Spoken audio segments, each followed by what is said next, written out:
ఖమ్మం జిల్లా మారుమూల గ్రామంలో పుట్టిన ఎలమందల జగదీష్ తన ప్రస్తావాన్ని మారుమూల గ్రామం నుంచి పట్టణానికి విస్తరించి ప్రజలకు సేవ చేయాలనే ఆలోచనతో అన్ని వర్గాల ప్రజలకు సేవలు అందించడం తనకు సంతోషకరంగా ఉందని నాయి బ్రాహ్మణ సంఘం నగర అధ్యక్షులు ఎలమందల జగదీష్ తెలిపారు. తన కుటుంబంలో చిన్నప్పటి నుంచి వచ్చిన కష్టాలను ప్రత్యేకంగా చూసిన నేపథ్యంలోనే అటువంటి కష్టాలు మరొకరికి రావద్దనే ఆలోచనతోనే తన శక్తి మేరకు సేవ చేయాలనే ఆలోచనతో ముందుకు వచ్చానని అన్నారు. తెలంగాణ ఉద్యమంలో బీసీ సంఘం ఆధ్వర్యంలో తన పాత్రను కీలకంగా పోషించి బీసీ సంఘం నిర్మాణంలో ప్రత్యేక పాత్రను పోషించారన్నారు. నాయి బ్రాహ్మణులకు సమస్యలపై పాలకులు స్పందించి సమస్యల పరిష్కారానికి చొరవ చూపాలని ఆయన డిమాండ్ చేశారు. బీసీలకు ప్రభుత్వం ఇస్తానన్న 42% రిజర్వేషన్ అమలు చేసి స్థానిక సంస్థల ఎన్నికలకు వెళ్లాలని అంటున్న ఎలమందలి జగదీష్ తో ఉమ్మడి ఖమ్మం జిల్లా ప్రతినిధి K Venkateswarlu face to face.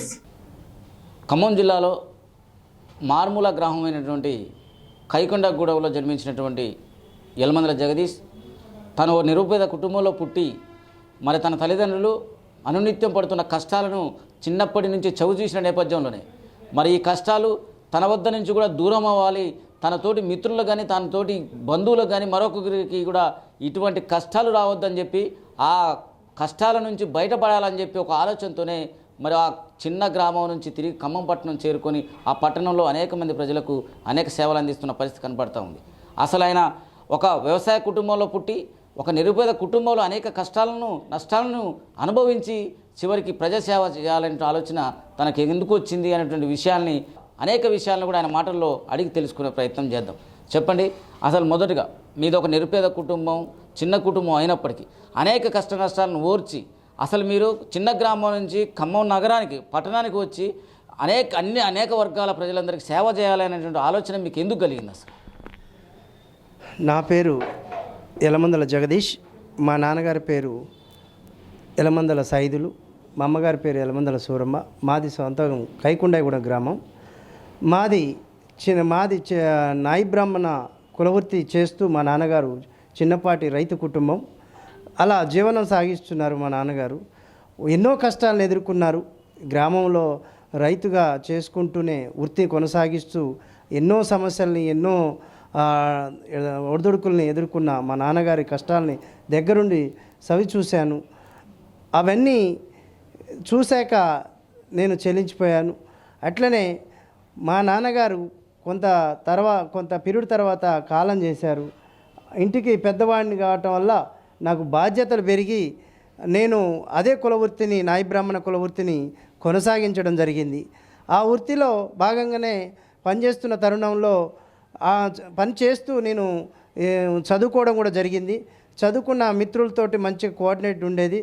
అట్లనే ఒకరోజు కొంతమంది వ్యక్తులు ఓరి మంగళోడ ఇంకా రాలేదరా కటింగ్ వేయటానికి అనేసరికి నాకు ఎక్కడో మనసు బాధ అనిపించింది. అరే, నా మిత్రులు ఎప్పుడు కూడా ఇట్లా మాట్లాడలేదు, ఇట్లా మాట్లాడటం ఏంది ఇంత అవమానంగా, నేను ఒక పని చేస్తున్న మనిషినే కదా, ఎందుకు అట్లా అవమానపరచాలనే ఒక బాధతోటి నేను ఆ గ్రామంలో వృత్తి పని చేయటం మానేసి నేను ఖమ్మం సెలూన్లోకి రావటం జరిగింది. అదే వృత్తిని ఖమ్మంలో చేస్తూ జీవనం సాగిస్తున్నాను. ఆ విధంగా అలా జరిగింది.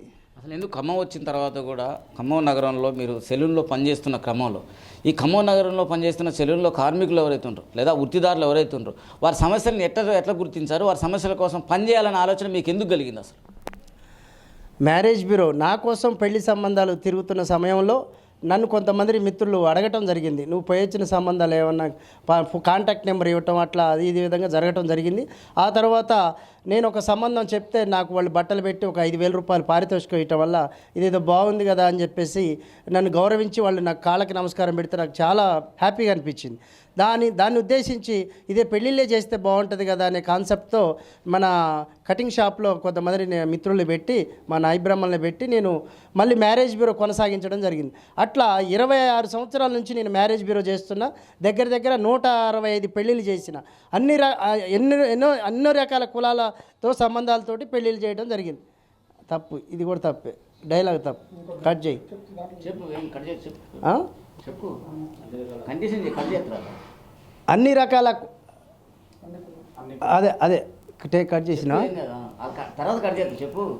అన్ని కులాల సంబంధాలు చూస్తూ ఎంతోమందికి ఆదర్శంగా నిలబడ్డా. ఎంతోమంది దంపతులు నేను పెళ్ళిళ్ళు చేస్తే చాలా ఆనందంగా హ్యాపీ ఫీల్ అవుతూ నన్ను కూడా అభినందిస్తూ ఎంకరేజ్ చేస్తూ ఉన్న తరుణం. అట్లనే మన మ్యారేజ్ బ్యూరో మీడియేటర్స్ కూడా జగదీషు చాలా కష్టంగా యువకుడు, ఉత్సాహవంతుడు, బాగా కష్టపడుతుండని చెప్పేసి మ్యారేజ్ బ్యూరో మీడియేటర్లు కూడా నన్ను ఏకగ్రీవంగా ఉమ్మడి జిల్లా అధ్యక్షుడిగా ఎన్నుకోవడం జరిగింది. ఆ విధంగా మ్యారేజ్ బ్యూరో యొక్క ప్రస్తావన స్టార్ట్ అయింది.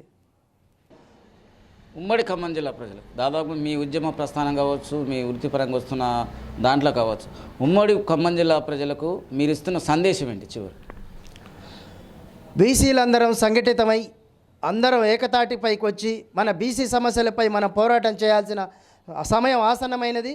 మనం అందరం కలిసి కార్యాచరణ చేస్తే సాధించగలుగుతాం. అట్లనే కేంద్ర ప్రభుత్వం కానీ ప్లస్ రాష్ట్ర ప్రభుత్వాలు కానీ రెండు కూడా తక్షణమే బీసీల వాటా బీసీకి రావాల్సిందే, రిజర్వేషన్ ఇవ్వాల్సిందే. బీసీల ప్రతిపాదన ప్రకారమే వచ్చిన తర్వాతనే రిజర్వేషన్ వచ్చిన తర్వాతనే ఎలక్షన్లకు పోవాలని మేము డిమాండ్ చేస్తున్నాం. ఇది పరిస్థితి. ఏదేమైనా మొత్తానికి ఒక కుగ్రామంలో జన్మించినటువంటి జగదీష్ ఖమ్మం నగరంలో కూడా తన ఒక ప్రత్యేక ప్రస్థానాన్ని సాధించుకొని ఇప్పుడు అనేక తన వృత్తిదారులు ఎవరైతే ఉన్నారో వారి సమస్యల పరిష్కారం కోసమే కాకుండా ఒక చిన్న మారుమూల గ్రామంలో జన్మించినటువంటి జగదీష్ అక్కడ అనేక ఇబ్బందులు, నష్టాలు, కష్టాలను అనుభవించి తీవ్రకి ఖమ్మం చేరుకొని ఖమ్మంలో అన్ని వర్గాల ప్రజలకు ఒక నాయి